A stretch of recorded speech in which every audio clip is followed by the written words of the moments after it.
നമസ്കാരം. വളരെ കുറച്ച് നാളുകൾക്ക് മുൻപ് വിഴിഞ്ഞം പദ്ധതിയെപ്പറ്റിയും അവിടെ നടന്നുകൊണ്ടിരുന്ന സമരങ്ങളെപ്പറ്റിയുമൊക്കെ വിശദമായി ഒരു പോസ്റ്റ് ഇടുകയുണ്ടായി. ഇപ്പോൾ വിഴിഞ്ഞം പദ്ധതി, വിഴിഞ്ഞം ട്രാൻസ്മെന്റ് ഷിപ്പ് അതിന്റെ ആദ്യഘട്ടം ഉദ്ഘാടനം കഴിഞ്ഞിരിക്കുന്നു. ഇന്ന് നമുക്ക് മനസ്സിലാകാത്ത ഒരു കാര്യമുണ്ട്. അതിന്റെ ഉത്തരവാദിത്തം ഏറ്റെടുക്കുന്ന ചിലരുടെ കടിപിടികൾക്കിടയിൽ നാം മറന്നുപോകുന്ന ഒരു ചരിത്രം കൂടിയുണ്ട്. പണ്ട് വിദേശികൾ ആശ്രയിച്ചിരുന്ന കൊല്ലം തുറമുഖം അതിന് അടുത്ത് ആണ് എന്നുള്ളതാണ്. ഇന്ന് വിഴിഞ്ഞം പദ്ധതി കൊണ്ട് ഏറ്റവും കൂടുതൽ പ്രയോജനപ്പെടുവാൻ പോകുന്നത് കൊല്ലം തുറമുഖം തന്നെയാണ്. ഈ തുറമുഖം വരുന്നത് കൊണ്ട് കണ്ടെയ്നർ വരുന്നു പോകുന്നു എന്ന് മാത്രം അർത്ഥമില്ല. പല ഷിപ്പുകളും അതിലെ ക്രൂവിനെ ചേഞ്ച് ചെയ്യാൻ വേണ്ടി ഡിസംബാർക്കേഷനും എംബാർക്കേഷനും അവരെ കയറ്റുവാനും ഇറക്കുവാനും നമ്മുടെ തുറമുഖങ്ങളെ ആശ്രയിക്കാൻ സാധ്യതയുണ്ട്. അതുപോലെ കപ്പലിന്റെ ഇന്ധനം, അതിന് ബങ്കറിംഗ് എന്നാണ് പറയുന്നത്, ആ ബങ്കറിംഗ് നടത്തുവാനും നമുക്ക് സാധ്യതയുണ്ട്. അത് ഔട്ട് ഓഫ് പോർട്ട് ലിമിറ്റ് എന്ന് പറയുന്ന കുറച്ച് നോട്ടിക്കൽ മൈൽ ദൂരെ പോർട്ട് പരിധിയുടെ വെളിയിൽ കപ്പലുകൾ കാത്തുകിടക്കുകയും അവിടെ ചെറിയ ചെറിയ കപ്പലുകളിൽ അതിന്റെ ഇന്ധനം കൊണ്ടുപോയി നിറയ്ക്കുകയും ചെയ്യുന്ന ബങ്കറിംഗ് സംവിധാനം വരുന്നതോടെ അതിന്റെ വരുമാനം കൂടി നമ്മുടെ രാജ്യത്തിന് കിട്ടും എന്നുള്ളതാണ്. രാജ്യത്തിന്റെ വികസനം നടക്കുമ്പോൾ തന്നെ അത് സംസ്ഥാനത്തിനും പ്രയോജനകരമാകും എന്ന് നമുക്കൊക്കെ അറിയാം. അതുകൊണ്ട് രാഷ്ട്രത്തിന്റെ പേര് പറയുന്നതിലും കൂടുതൽ സംസ്ഥാനത്തിന്റെ പേര് പറഞ്ഞതുകൊണ്ട് ഒരു അർത്ഥവും ഇല്ലെന്ന് തന്നെ കരുതേണ്ടി വരും.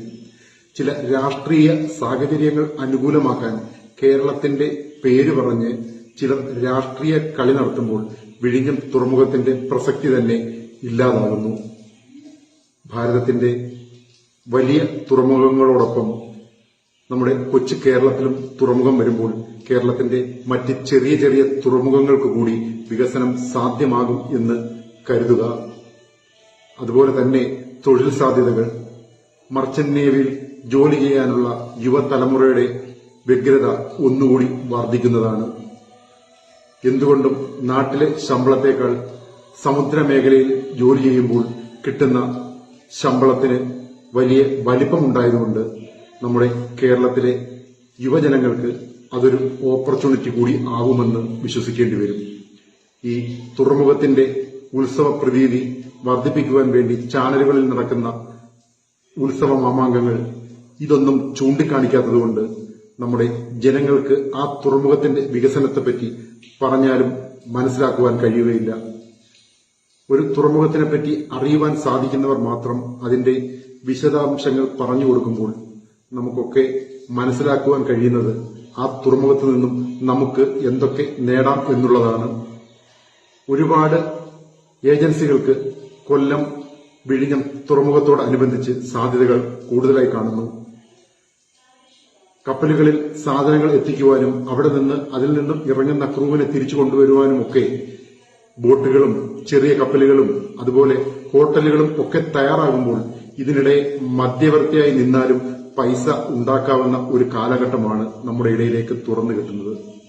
ഇതൊക്കെ സാധ്യമാക്കാൻ നമ്മുടെ യുവജനങ്ങൾ തയ്യാറാകണം.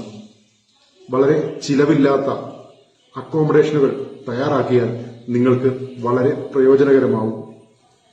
വരുന്ന ക്രൂ നമ്മൾ അക്കോമഡേഷൻ സന്നദ്ധമാക്കിയാൽ അല്ലെങ്കിൽ സജീവമാക്കിയാൽ അവർ നമ്മുടെ അക്കോമഡേഷൻ സ്വീകരിക്കാൻ സാധ്യതയുണ്ട്. അതിന് വലിയ ഫീസുകളും അവർ നൽകുന്നതാണ്. തൊട്ടടുത്തുള്ള തിരുവനന്തപുരം ഇന്റർനാഷണൽ എയർപോർട്ടിലേക്ക് അവരെ എത്തിക്കുന്ന ഒരു ജോലി കൂടി നമുക്ക് ബാക്കിയുണ്ട്. അവരെ വരുന്ന കപ്പലുകളിൽ നിന്നും സ്വീകരിച്ച് കരയിലെത്തിച്ച് ഇമിഗ്രേഷൻ പൂർണ്ണമാക്കി അവരെ നമ്മുടെ ഹോട്ടലുകളിൽ അല്ലെങ്കിൽ നമ്മുടെ വീടുകളിൽ താമസിപ്പിച്ച് അവരെ എയർപോർട്ടിൽ കൊണ്ടുപോകുന്ന ബാധ്യത ഏറ്റെടുത്താൽ അതൊരു തൊഴിൽ തന്നെയാണ്.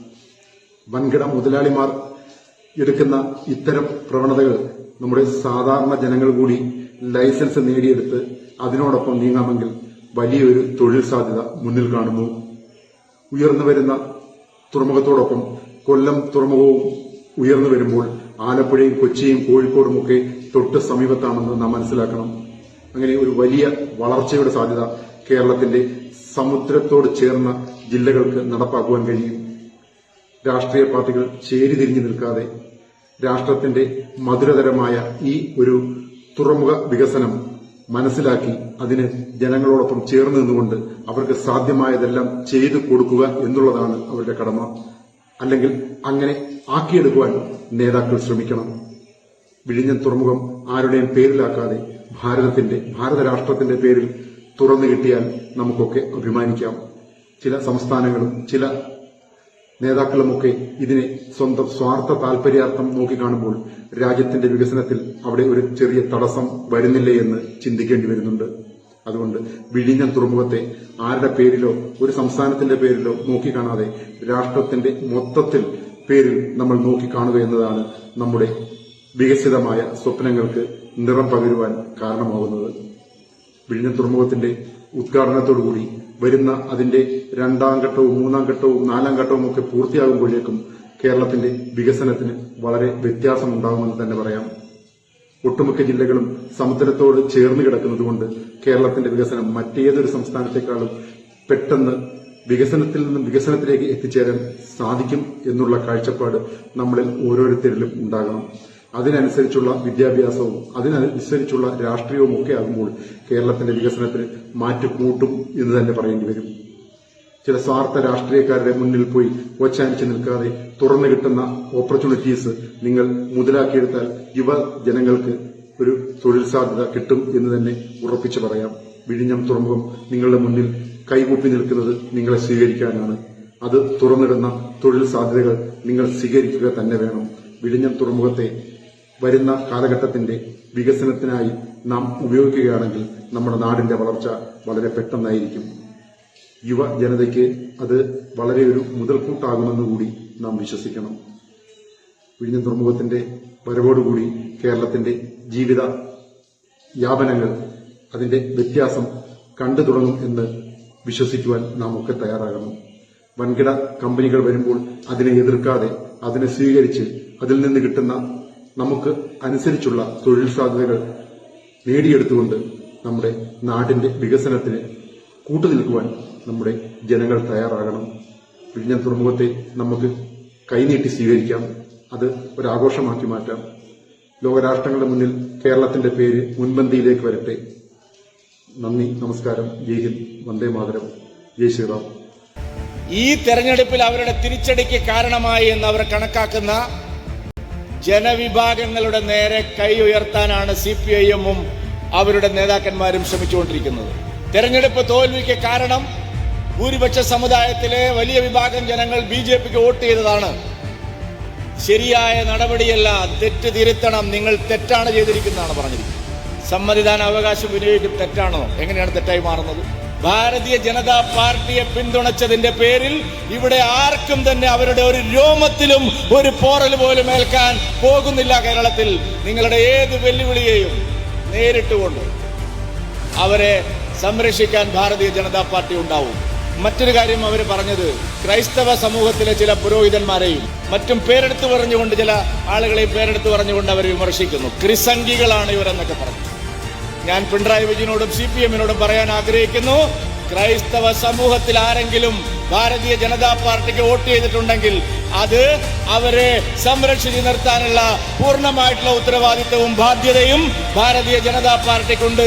വിരട്ടലും ഭീഷണിയും നിങ്ങൾക്കിവിടെ നടക്കാൻ പോകുന്നില്ല. ശക്തമായിട്ട് ഭാരതീയ ജനതാ പാർട്ടി രംഗത്തുണ്ടാവും.